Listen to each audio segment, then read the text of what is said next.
ஏமா பூமாலை, உங்களுக்கு கொடுத்த அந்த 10 நிமிஷம் முடிஞ்சிருச்சு. அதனால் இந்த வழக்கை நாங்கள் தள்ளுபடி. ஐயா வணக்கம் தள்ளுபடி பண்ணிடாதீங்க ஐயா. இந்த நாட்டை நீங்க தான் ஐயா காப்பாற்றணும். ஐயா தாமதத்துக்கு மன்னிக்கவும். நாங்க உயிரோட வந்ததே பெரிய விஷயம் ஐயா. இந்த எவிடன்ஸ் ஐயாட்ட கொடுங்க. யுவர் ஆனர், என்ன நடந்ததுன்னா, இந்த பாரு, உன் மனைவி பூமாலையினுடைய வேண்டுகோளுக்கு இணங்கவும் மக்களுடைய எழுச்சிக்கு ஏற்பவும் தான் முதலமைச்சர் இங்க வந்திருக்காரு. கேட்க வேண்டியதை மட்டும் கேளு. யுவர் ஆனர், இந்த தாய் திருநாட்டில் மூளை முடுக்கெல்லாம் மதுக்கடைகளை திறந்து அதில் விற்கும் மது 11 டிஸ்டிலரிஸ் மற்றும் 8 பிரேவரிஸ் முன்னாள் மந்திரிகள் மற்றும் இன்னாள் மந்திரிகளால் நடத்தப்படுகிற இந்த மது ஆலைகளிலிருந்து கொள்முதல் செய்யப்பட்டு வருடத்திற்கு 2 லட்சம் கோடி ரூபாய்களுக்கு மேல் வருவாய் ஈட்டியும் கூட வெறும் 60,000 கோடி தான் வருவாய் வருகிறது என கணக்கு காட்டப்படுகிறது. Your honour, exhibit 1.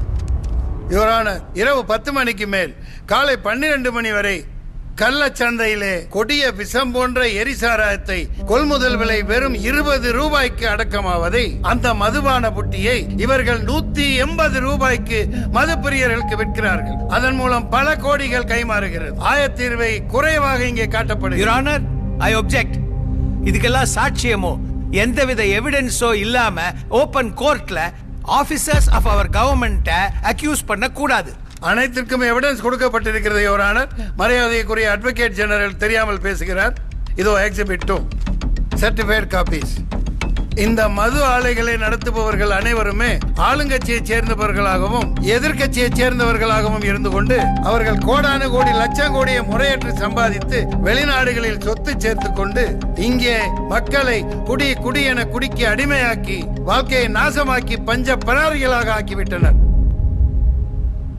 உன்னற்க கல்லை உனில் உண்க சான்றோரால் எண்ணப்பட வேண்டாதா என்ற வள்ளுவ பெருந்தகையை ஆட்சி அதிகாரத்தின் அடையாளமாக வைத்துக் கொண்டு ஆட்சி நடத்துகிற இந்த அரசு ஐயன் வள்ளுவனுக்கே ஆப்பு வைத்து அரசாட்சி நடத்துகின்றனர். இவரானர் மதுவை குடிக்க வைத்து மக்களை மடையர்களாக்கி வெறும் ஓட்டு போடும் எந்திரங்களாக்கி அவர்களுக்கு வாக்கு செலுத்துவதற்காகவே இலவசங்களை பிச்சையாக போட்டு அதன் மூலம் ஆட்சியை பிடித்து சரக்கில் வரும் வருமானத்தை அவர்கள் பையிலே போட்டுக்கொண்டு மிகப்பெரிய கார்ப்பரேட் நிறுவனங்களுக்கு அதிபதிகளாக உலா வந்து கொண்டிருக்கின்றனர் இவர்கள். இவரான மிஸ்டர் திருப்பதி, நீங்க பேசுனது எல்லாமே ஏற்கனவே செய்தியா வந்ததுதான். உங்க ஃபைனல் பாயிண்ட் என்ன? அத முதல்ல சுருக்கமா சொல்லுங்க.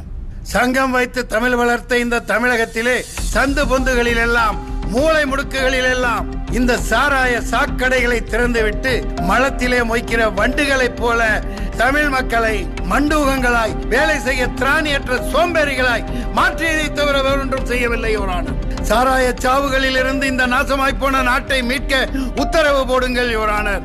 இதுதான் எனது கட்சிக்காரர் பூமாலையின் தாழ்மையான வேண்டுகோள். யுவரானர், மது விலக்கு முழுமையாக அமல்படுத்தப்பட்டால் கள்ளச்சாராயம் பெருகும். இப்ப மட்டும் கள்ளச்சாராயம் இல்லைங்கிறீங்களா முதல்வரே? 2 மாசத்துக்கு முன்னாடி 24 பேர் செத்தாங்களே, நல்ல சாராயமா முதல்வரே? ஆந்திரா பள்ளிக்கொண்டானிலிருந்து லாரியா எரிசாராயம் வருது.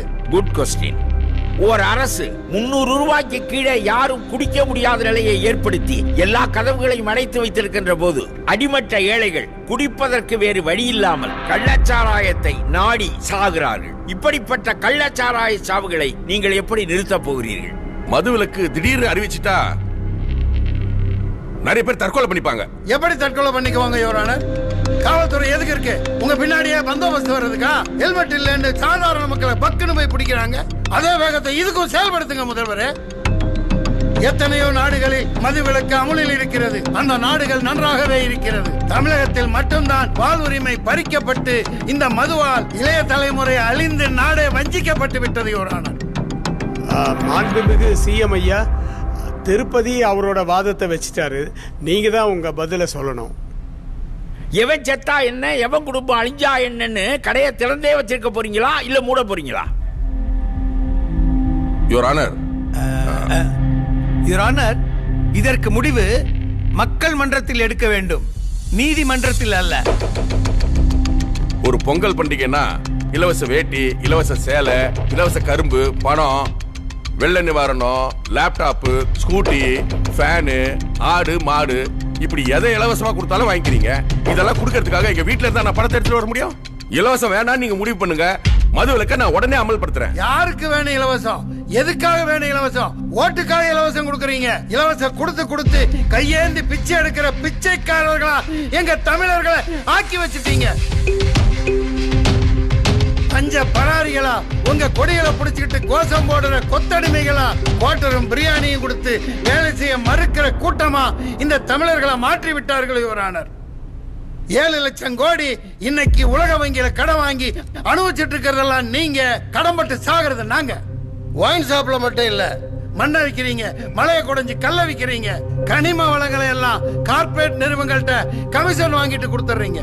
இலவசம் யாருக்கு வேணும்? அது ஒரு ஏமாத்து வேலை. உங்களுக்கு இலவசம் வேணுமா?